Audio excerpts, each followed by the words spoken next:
Annonceurs, entrepreneurs, promoteurs et chefs d'entreprise, choisissez dès à présent votre meilleur partenaire média, Idéal Production. Idéal Production est basé à Cotonou au Bénin. Idéal Production, le partenaire exclusif de Sika TV en Afrique.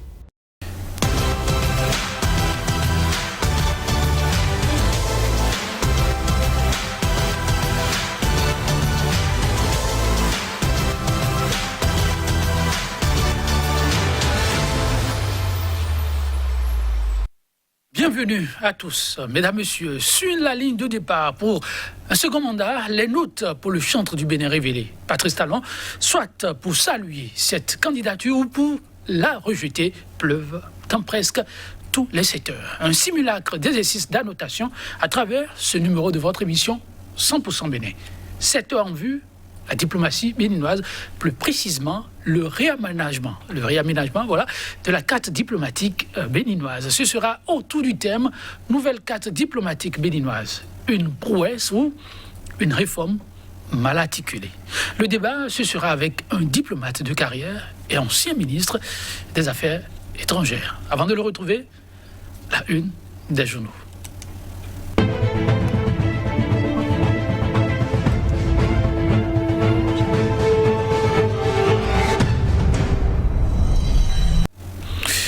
Nous retrouvons pour vous Kodjovi Amintonon qui nous présentera ce qui fait l'actualité ce jour-ci à quelques jours du 11 avril. Kodjovi Amintonon, bonjour. Bonjour Joël Tonji, bonjour également à nos amis téléspectateurs. Qu'est-ce qu'il y a à le présenter? Oui, la moisson elle est politique essentiellement. Vous avez parlé du 11 avril, c'est la date retenue par aussi bien la Sénat que la Cour constitutionnelle. Vu donc de la convocation du corps électoral par le chef de l'État pour la tenue du premier tour de l'élection présidentielle, si second tour il devrait y en avoir, sans quoi ce serait donc la date retenue pour élire le successeur ou que le président Patrice Talon puisse remplir. Mais dans la République, certains citoyens pensent que ce 11 avril c'est de trop. Le mandat du président d'exercice devrait donc arriver à son expiration le 6 avril à 0 heure. Et là-dessus, les voix se sont élevées un peu partout dans le pays pour dénoncer cette prolongation du mandat.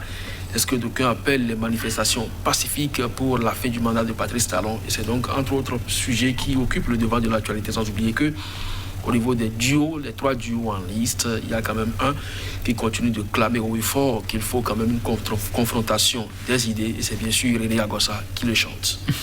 Merci à vous. On va démarrer. On commence avec Actu Express qui affiche en manchette ce matin vague de manifestations pour la fin légale du mandat présidentiel en cours le 6 avril 2021.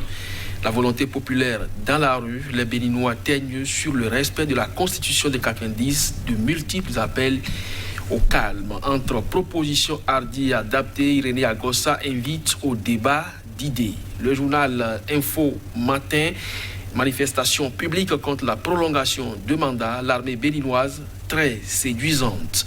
Et le journal de poursuivre préparatifs du scrutin présidentiel, la Sénat et la Cour constitutionnelle accordent leur violon pour une organisation sans faille.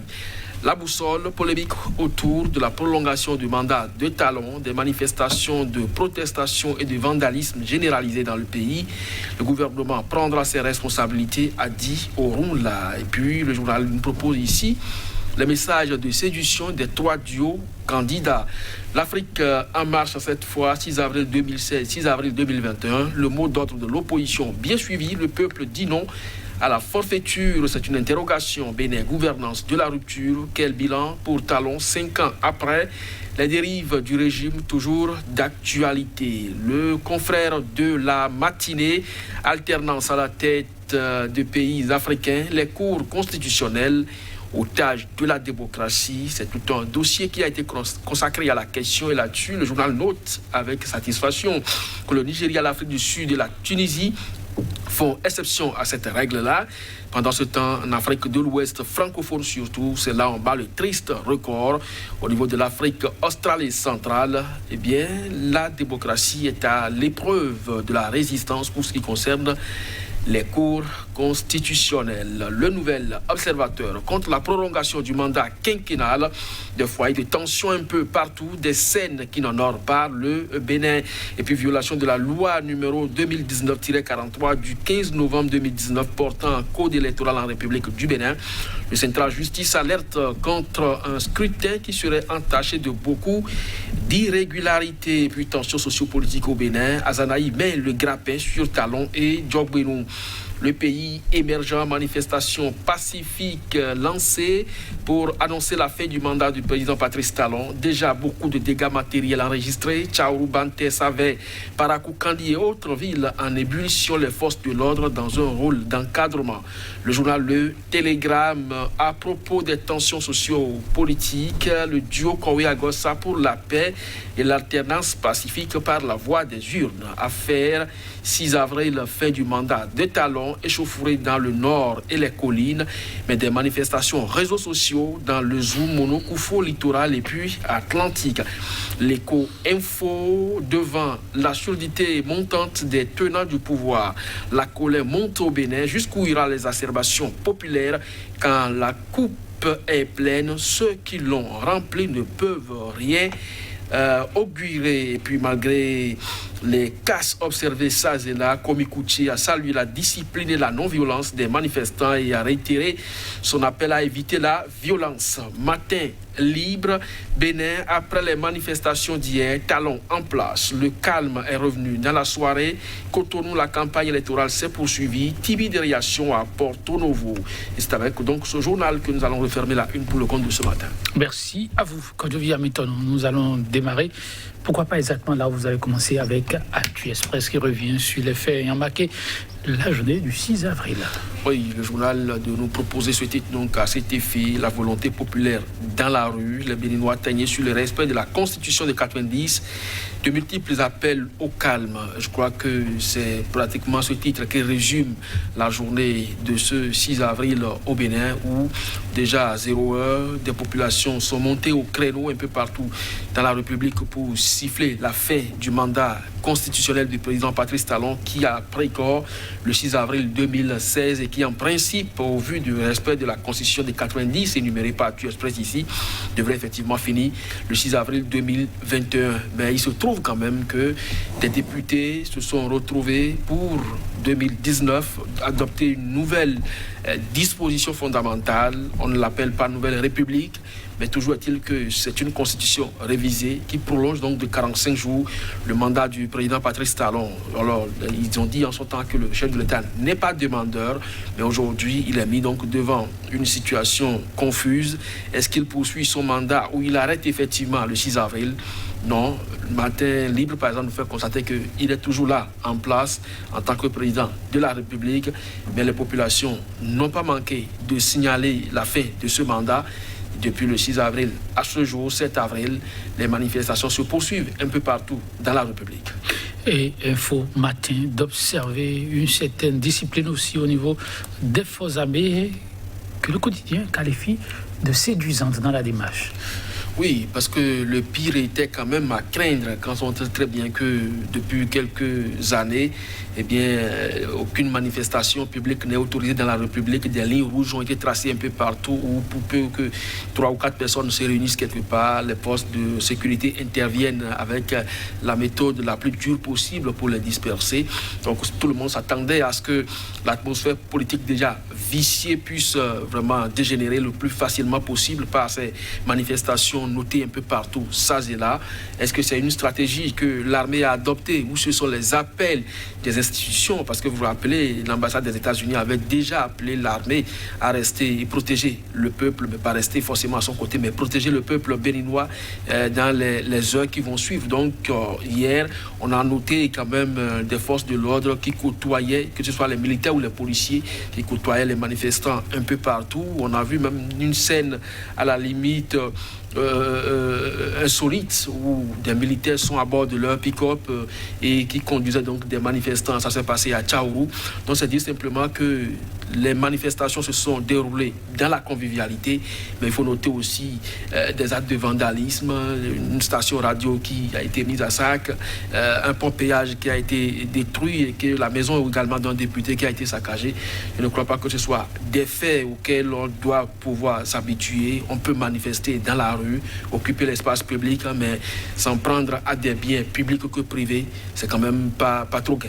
Oui, ça c'est à dénoncer. On peut manifester autrement et faire passer son message. Quand je viens maintenant, le scrutin en lui-même, Centrale Justice trouve qu'il y a mal donne. Et c'est le Nouvel Observateur qui nous rapporte leur réaction. Oui, tout à fait. Il y a que ces membres du syndicat de la justice pensent qu'ils ont quand même droit de citer, participer, parce que le code électoral leur donne privilège à travers donc l'article 43, mais il se trouve malheureusement que parmi les coordonnateurs d'arrondissement pour ce qui concerne cette élection, ils ne sont pas cotés, alors que la loi dit clairement qu'ils devraient donc prendre part à ce scrutin. Je crois que c'est ce qu'ils dénoncent dans la République, au même titre que ceux qui se sentent lésés d'une manière ou d'une autre, même les opposants qui devraient en principe participer à ce scrutin et qui ne l'ont pas été. Ils pensent que les tests n'ont pas été respectés. Donc sur toute la ligne, on note les violations des dispositions de la loi. Mais puisque le processus va à son terme et que le président de la Cour constitutionnelle est allé rendre visite à celui de la Sénat, où les deux hommes ont dit quand même, ont présenté le tableau d'évolution et ont pensé que le scrutin doit pouvoir se tenir sans faille, nous osons croire donc qu'aucune violation du test en la matière n'est vraiment perceptible. Le quotidien, le confrère de la matinée, d'être vraiment dépité face à ce tableau et constate que c'est toute l'Afrique de l'Ouest qui est à redécouvrir un peu son passé démocratique. Oui, le journal pense que les cours constitutionnels sont aujourd'hui otages de la démocratie en Afrique de l'Ouest prioritairement parce que il y a des zones de l'Afrique, par exemple l'Afrique australe et centrale, qui font encore résistance à la matière, mais quand on prend la Côte d'Ivoire, le Sénégal, la Guinée, le Bénin aujourd'hui, c'est tellement facile donc de toucher à la Constitution et dans tous ces compartiments. Donc les lois y afférentes également sont retouchées au gré donc du président en exercice pour peu qu'il veuille poursuivre son mandat. On modifie donc la Constitution pour l'adapter à la circonstance, que ce soit les questions du nombre de mandats ou également les questions d'âge. Donc c'est dire simplement qu'effectivement c'est un constat qui a été fait. Mais c'est ridicule parce que, vous vous rappelez, il y a un professeur qui vient souvent sur ce plateau pour intervenir dans l'émission ici et ailleurs. Il parle d'institutions d'emprunt. Les chefs d'État en Afrique, surtout centrale et d'Afrique de l'Ouest, pensent toujours que nous sommes dans des monarchies. Et là-dessus, quand on dit monarchie, c'est que le monarque est là et c'est quand il va succomber qu'on pourvoit donc à son remplacement.